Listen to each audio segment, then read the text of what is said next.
تدبر لے کے آتی ہوں تاکہ جب ہم آگے اسے سورہ بقرہ، سورہ آل عمران، سورہ نساء، سورہ نور میں اور سورہ ابراہیم میں اور سورہ یوسف میں پڑھیں تو ہمیں چھوٹی چھوٹی صورتوں کی جو ہے نا وہ کے پیچھے جو سٹوریز ہیں، جو واقعات ہیں وہ پتہ چلے اور اللہ تعالیٰ کی حکمتیں پتہ چلے ہمیں، اور نبی صلی اللہ علیہ وآلہ وسلم کے حالات، زندگی کے حالات و واقعات ہمیں پتہ چلے۔ جنہوں نے سورہ کوثر کا تدبر کیا ہوا ہے وہ اسے اچھے سے جانتے اور اس سب جو ہے واقعے کو سمجھتے ہیں، اور جنہوں نے نہیں کیا ان سے میں پھر کہوں گی کہ نیکسٹ بیچ میں جو ہے وہ کر۔ اچھا جی، تو آگے جو ہم بڑھتے ہیں کہ جب اگلے سال مسلمان مکہ جانے لگے تو ان کے دل میں یہ خیال پیدا ہونا فطری امر تھا کہ اس سال بھی ہم روک دیے گئے تو کیا ہوگا۔ اس کے جواب میں جہاد کا حکم دیتے ہوئے، یعنی کہ اس کے جواب میں اللہ کی طرف سے جو ہے وہ جواب آیا، اس کے جواب میں جہاد کا حکم دیتے ہوئے 12 ہدایات جاری فرمائی گئیں۔ 12 ہدایات۔ نمبر 1، لڑائی کرنے والوں سے جنگ کرو۔ نمبر 2، زیادتی نہ کرو۔ نمبر 3، زیادتی کرنے والوں کو جہاں پاؤ قتل کر دو۔ نمبر 4، جہاں سے انہوں نے تمہیں نکالا وہاں سے انہیں بھی نکال دو۔ نمبر 5، فتنہ قتل سے زیادہ سخت ہے۔ نمبر 6، مسجد حرام کے نزدیک جب تک وہ نہ لڑیں تم بھی نہ لڑو۔ کون؟ کفار، غیر مسلم۔ اور نمبر 7، اگر وہ تم سے مسجد حرام میں قتال کریں تو تم بھی مسجد حرام میں قتال کرو، یعنی خود پہل نہیں کرنی مسجد حرام میں، اگر وہ تم سے قتال کرے تو تم بھی کرو۔ نمبر 8، اگر باز آ جائیں تو اللہ معاف کرنے والا ہے۔ نمبر 9، فتنہ ختم ہونے تک قتال کرو۔ نمبر 10، حرمت والے مہینے حرمت والے مہینوں کے بدلے میں ہیں، ٹھیک ہے۔ نمبر 11، حرمت میں قصاص ہے۔ اور نمبر 12، جتنی وہ زیادتی کرے تم بھی اتنی ہی کرو۔ اب یہاں پر ہم حدیث کوٹ کرتے ہیں، صحیح بخاری کی حدیث ہے۔ حضرت ابو ہریرہ رضی اللہ عنہ بیان کرتے ہیں، بے شک خزاعہ قبیلے کے لوگوں نے فتح مکہ والے سال بنی لئیس کا ایک آدمی قتل کر دیا۔ اس واقعہ کی اطلاع نبی صلی اللہ علیہ وآلہ وسلم کو دی گئی۔ آپ صلی اللہ علیہ وآلہ وسلم سواری پر سوار ہوئے اور خطبہ ارشاد فرمایا، یقیناً اللہ نے مکہ میں قتل و غارت کو ممنوع قرار دیا ہے۔ یا آپ نے فیل کے لفظ استعمال فرمائے، راوی کو شک ہے۔ اللہ تعالیٰ نے کفار پر اپنے رسول اور مومنوں کو مسلط فرمایا، خبردار، میرے سے پہلے بھی کسی کے لیے مکہ کی حرمت کو پامال کرنا جائز تھا اور نہ میرے بعد کسی کے لیے جائز ہوگا، یعنی کہ میرے سے پہلے بھی جائز نہیں اور میرے بعد بھی جائز نہیں ہوگا، اور میرے لیے کچھ وقت کے لیے اس میں لڑائی کو حلال قرار دیا گیا تھا۔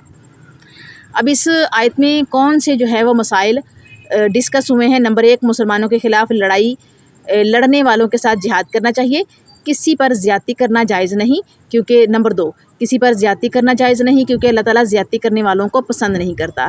نمبر 3، کفار حدود حرم میں مسلمانوں پر حملہ آور ہوں تو حرم میں ان کے ساتھ لڑنا جائز ہے۔ اور نمبر 4، مسلمانوں کے ساتھ لڑنے والے کفار کی سزا یہ ہے کہ انہیں قتل کر دیا جائے۔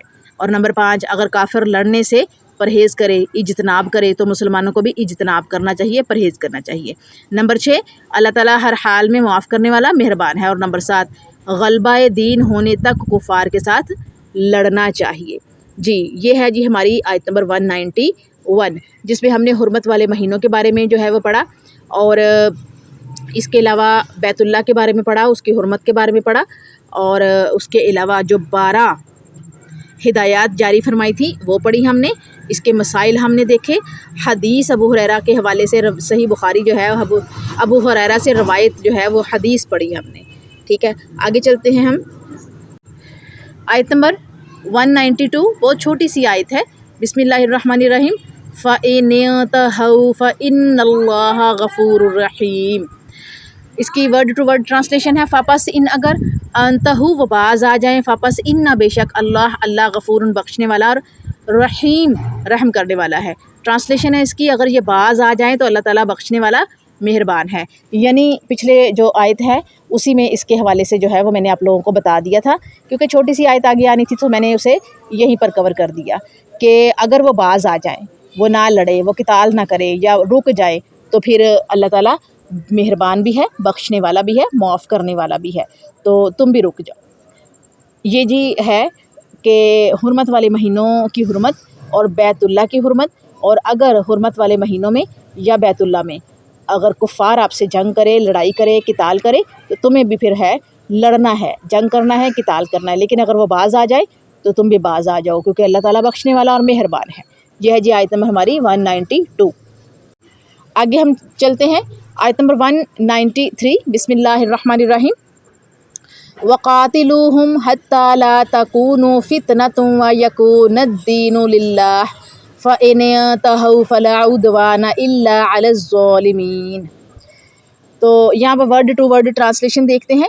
اور قاتلوہم، اور تم ان سے لڑو، حتیٰ یہاں تک کہ لا نہیں، تکونا رہے، فتنتن کوئی فتنہ، اور یکونا اور ہو جائے، الدین دین، اللہ اللہ کے لیے، فاپسی نگر انت ننتہو وہ باز آ جائے، فپس لا نہیں، عدوانا زیادتی، اللہ سوائے علا پر ظالمین ظالموں کے، ظالموں۔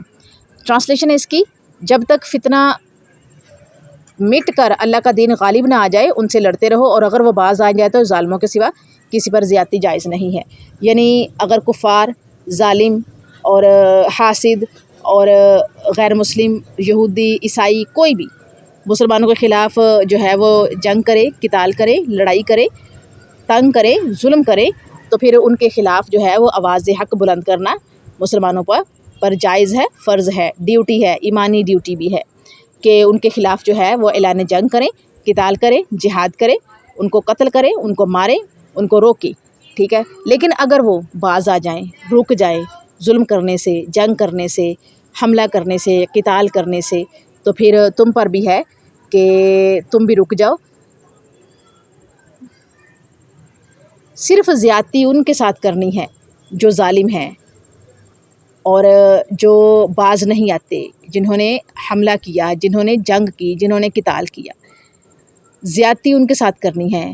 جو رک جائے ان کے ساتھ زیادتی نہیں کرنی، جو باز آ جائے ان کے ساتھ زیادتی نہیں کرنی۔